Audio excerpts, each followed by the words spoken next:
Hello again, everyone. We are Gaming by Gaslight, and if you'll notice on that pit, or crawling towards me, is a giant monster that we have just killed. That was a sand spitter, I believe.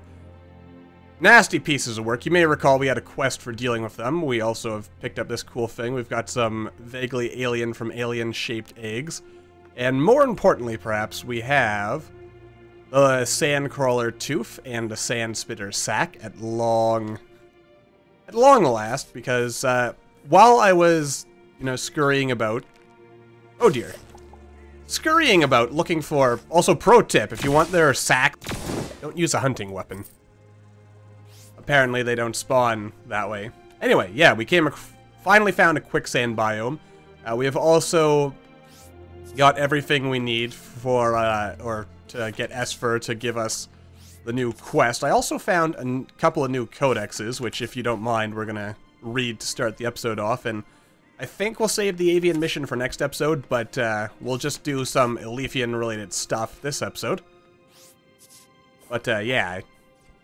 Before we do read those aforementioned quests, or codexes, coder riser thingies, we shall... Oh, hello. It's just another sand clown. We have like 100 million of those at this point. Still like them. Anyway, yeah, we've got these fellas right here. This is a nifty little place. We could do a quest for him, but I don't really feel like it. Ada. Oh, that's your name. You're Ada. Ada the Florin. Gotcha. Anyway, yeah, there is an Avakin History Part 7, which I found here while we were wandering around. So let's see. After the exodus from Kadavan, we tried, or Kadavan, maybe. Anyway, we tried to find a new world to settle on, but every time we found a suitable planet, the Felians would arrive and attack the fleet. We are always hunted by the Erismer, the Felian hunters, and so destined to live as nomads amongst the stars. We are not certain of the fate of those we left behind. From time to time, we receive faint signals from Kadavan, leading us to believe that the Resistance is still alive, but we cannot be certain. Now in the year 82 AF, we have arrived in a completely new sector of the galaxy, and are meeting new alien races and at an alarming rate. We leave behind small colonies on the planets where we resupply before we move along again to stay ahead of the Erismer, or Mayor. If we will ever, yeah, and I can't read today, ever find a new home or return to Kadavan, as so many hope we will, is something I can't know for certain. But I do know that we will continue the fight for our survival, and that the relics of our uplifters will forever stay with us. I'm really looking forward to seeing how that continues to build up. I don't know how much story currently exists, but... Ooh, there's a sandstorm coming in. That's always cool. But anyway, I don't know how much of that story is, like, currently exists and how much more is still to come. Like, I imagine that's got to be a lot of work to do all that writing. So anyway, let's, quick avian read here. Oh good, these are all like 1 page each, so it won't be too long.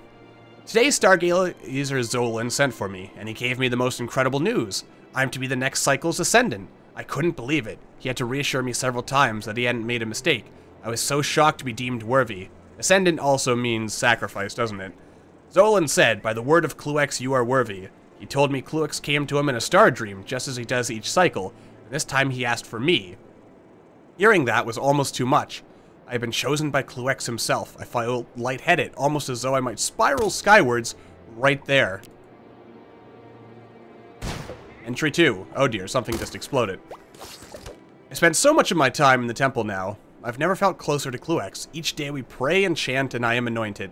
I find myself at the altar today, and ran my hand along the bloodstains on its surface, so fresh from sacrifices of the recent battle. It was wonderful, the sensation almost electric. The blood of brave warriors, our noble enemies, set aflow to satisfy our mighty and wondrous god. Soon my essence will join Kluex, just like theirs. But mine goes willingly. It makes my heart light to think that I can help to ensure the eternal happiness of Kluex. Getting buried alive here, aren't I? After 9 days have elapsed, we feast. Every 9 days. I've never eaten so well in my life. You know, that kind of makes me think, that fat bird, Tuanuak, was he being fattened up to be a sacrifice? That's an interesting question. I mean, he does seem like the type who would go along with that, not realizing what was happening. Anyway, after feasted stuff. Preparation is even more gratifying than the food. The attendants come and help me bathe, and then once I'm dried, my crest feathers are leafed with gold. My beak is buffed and polished too, so that it shines brightly in the firelight. While all this is being done, pine oil is applied to my feathers, so thickly that they feel almost lacquered by the end of it. Pine oil is such a heady scent. It makes me smell like the purest air high above the mountains. Tomorrow is the festival, and my ascension. I can't stop going over it in my head. I will rise before dawn, woken by Stargazer Zolan himself, and he and I will pray together. After that, the attendants join us, and I will be anointed in oils again. Once the oil is applied, gold dust is brushed through my feathers. It's the gold dust that will make me glitter like the heavens once I get outside amongst the lanterns. It makes me nervous that such a large crowd will be lining the streets. So much attention, but proud too. Stargazer Zolan and the lesser priests will escort me in the procession to the base of the celestial tower, and then the others will fall away and Stargazer Zolan and I will proceed up the tower alone, followed by the attendants. When we reach the top of the tower, the Stargazer will speak the words of Cluex, and as the sun rises, I'll leap. I can't wait to spread my wings and greet the air, my body falling away beneath me. I give it so happily. Once it lands, it will be taken and treated and placed in the tomb stacks amongst the vessels of my fellow ascendants. I can barely take any interest in it. My soul, my essence, my very self will be untethered, free to soar, to join Cluex's part and whole. I hear the wind calling me. It is Cluex's voice. It's actually a very terrifying thought, really. I don't know if I could dedicate myself to any deity-type figure with such zeal, such devotion, such unquestioned loyalty. But, you know, more power to him, I guess, if you can, so I guess there's that. We also have some new weapons here. Cool, unique new things to stick in to our various stuff. We've also got ourselves some new monsters. We have this thing, this poison bow. I found this Vanguard thing. It's actually pretty cool. It basically calls down an artillery strike. We'll play around with stuff like that later, though, not just now. And let's go to the outpost while we're doing stuff here. I mean, I like the court... Oh, wrong place. I like the quartermaster, who is a replacement for the janitor, but I can't think off the top of my head what mod switches the janitor for the guy we have now, the quartermaster. It's in there. It's just on the tip of my tongue, but I can't think of it. Anyway, the important thing, I suppose, is that it exists, it's real. And, there it is, Starfarer's Refuge. I've also been grinding away at trying to get mech blueprints, so we'll have to upgrade our stuff there momentarily. Well, probably not this episode, but in the near future. Thank you, my fellow Starfarer, that's what I'm trying to say. This is exactly what I was looking for. Take this helmet and these tokens. You have earned them. Sweet. Cool, Starfarer's helmet. I mean, it doesn't have quite the same effect as the goat skull mask. I mean, also that... Wait, this is a goat skull? That's a pretty big goat. Now that I think about it. Raised, fine, full, and fat. We're gonna need to build, like, some kind of armory eventually. I think I've got like 10,000 of these Vanguard packs, so I don't feel too bad about selling it. What else do we have here? Now these Nano Receptacles, which I may or may not have already mentioned, these apparently show up only around like higher tier stars, so we have that. That's actually pretty cool. The Kef Rider, the Avakin Tenant Gifts. I mean, we're gonna have to actually build a base at some point. Probably not this episode, but that we'll do something with that. Mech Arachnid, probably not. Actually, you know, I think I've got all these parts. So let's do that. And I think we might be able to do this as well. Let's go to the outpost and find out. As a bigger ship would be pretty decent. As that would indeed allow us to fit more crew. And we're one crew member away from oh, right, I didn't actually grab the parts. We gotta go back to our ship for that. Excuse me a moment. Alright, so looks like here's where all our space is. A little bit of stuff in the back, a little extra height here. At some point, we're gonna want to, like, actually build and customize. Also, I built all the railing things, and this is from a mod, the EPP, or the Augment Combiner thingy. We have this. I'm pretty sure there's an Avakin version of the printer. And, I mean, there's an Avakin version of some of these things, but just to be safe, I made the vanilla versions, just so we have all the crafting stuff, and I also finally went around to, or got around to making this. We could make a blast door right now, actually. Or a container, a crane, a crate. These are all cool things. Food stalls, hatches, all the good stuff, really. Pillars. Basically, you know, we can make a lot of stuff. A lot of interesting stuff. There's even a vault door. So, I mean, we can get far. We can start making blocks and all kinds of cool stuff. I look forward to that. No, you stay here. Or you follow me, Ada, whatever your name is. You're not a crazy robot in disguise, I hope. Hopefully not. Alright.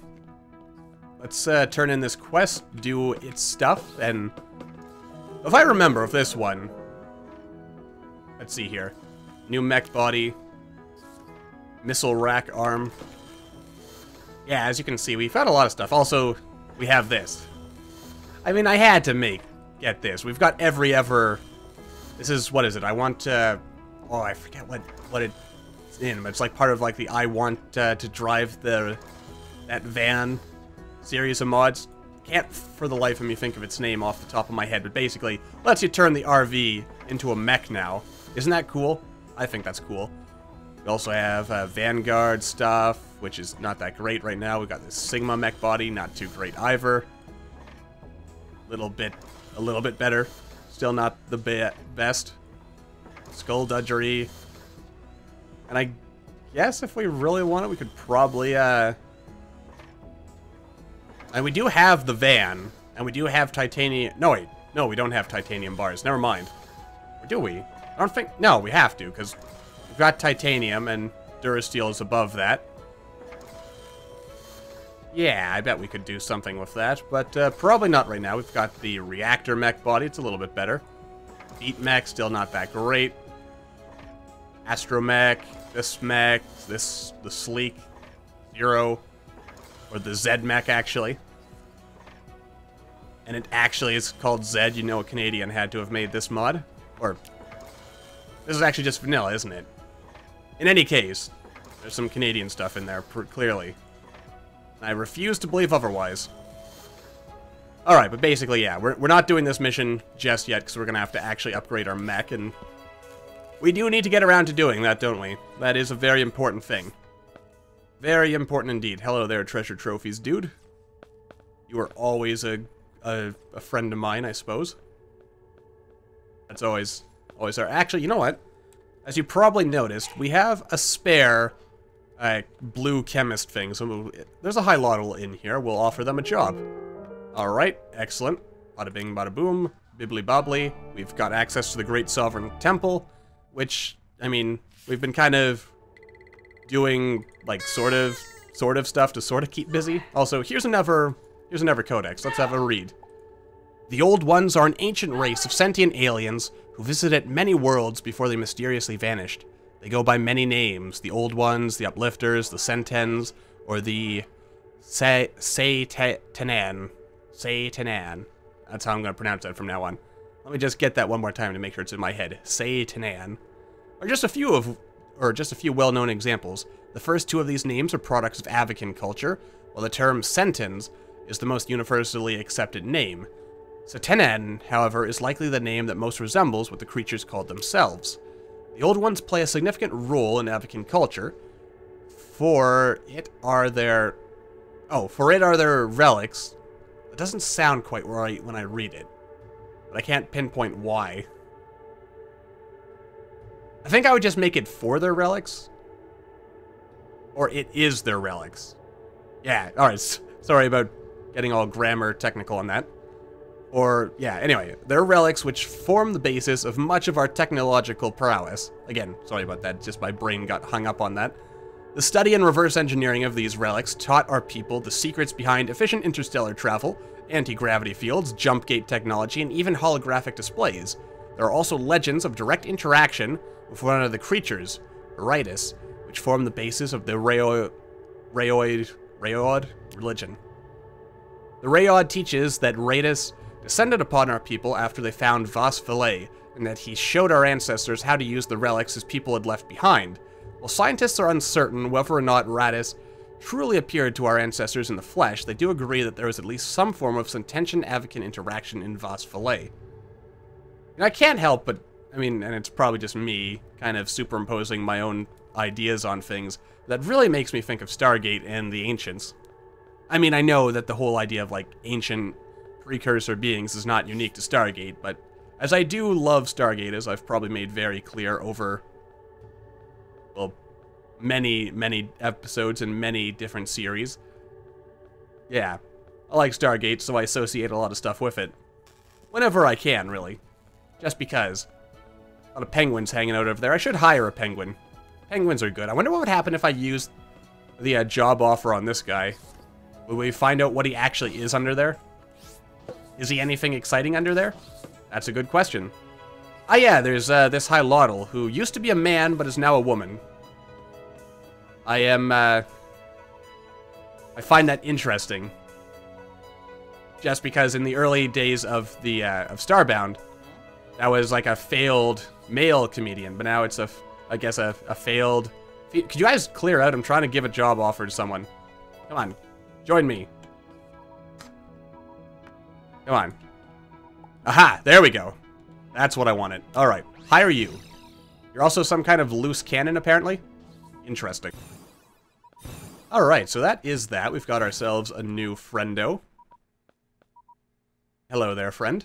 Yeah, so we get all kinds of cool boosty things when we do that. Where? Ah, there's our thing. Also, I like the Avakin grappling hook a lot better, personally, than like the vanilla one, because the Avakin one acts a bit more like what does it act like? It acts more like the rope, like just a regular throwing rope, which is actually very nice because the throwing rope will actually kind of like has its whole like. Could you stop beeping at me? I know I'm starving. I get it. Thank you. Anyway, yeah. It's better, basically, because the throwing rope will kind of, like, arc until it hits something, whereas the vanilla grappling hook will, like, shoot straight up, and if it doesn't hook on into anything, it'll kind of, like, just drop, whereas this thing, I probably can't show it here, or maybe I can. Yeah, you see, it kind of has that whole thing where it'll, like, just arc down until it hooks onto something. Very much like the throwing rope. Just for comparison. See? There it is. Also, I don't need these anymore, so I'm going to just throw them away. Make a bit more space. And, whoa. It'll take a while to get used to that jump. And you have a hat on? You do not have a hat on. In fact, you have nothing on. You are a completely naked and free set right here, so there you go. Boingy. I do enjoy having all that extra jumping power. Another thing that I will surely come to enjoy eventually is the... Why did you not shuffle or shift at all? I don't know, you're a broken chest. That's all I'm going to say about you. Alright, so what do we want to do for the... I also finally got fed up with these guys constantly closing that door, so I just put some sensors in there. So what do we do for the rest of this episode? I guess we'll do one or two little encounters, because why not? Maybe go to a frozen star, because we have upgraded our ship.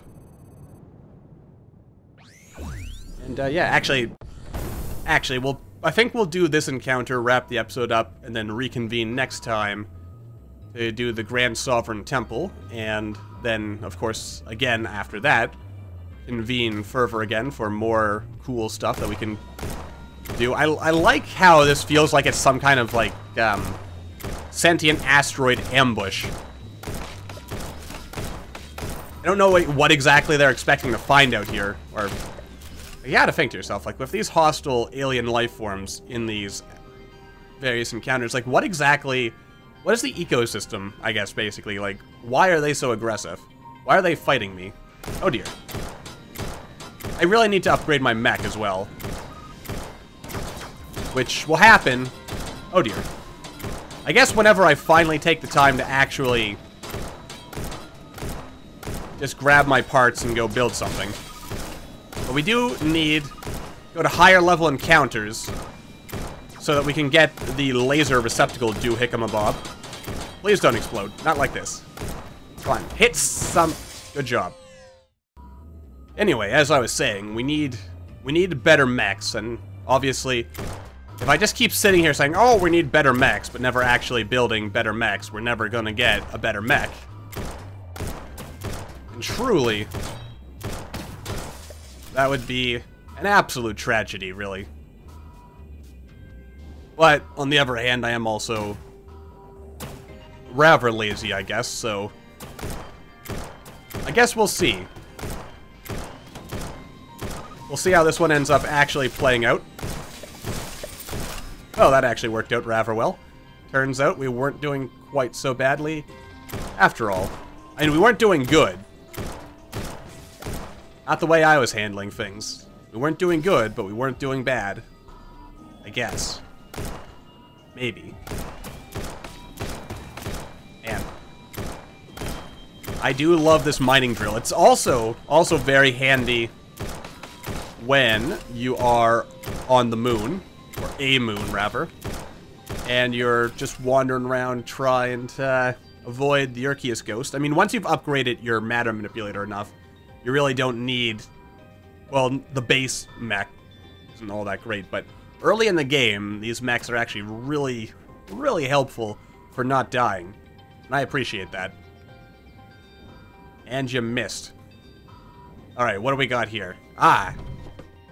Now, I've seen these a couple of times, but never really showed them on camera. I mean, they're not that exciting.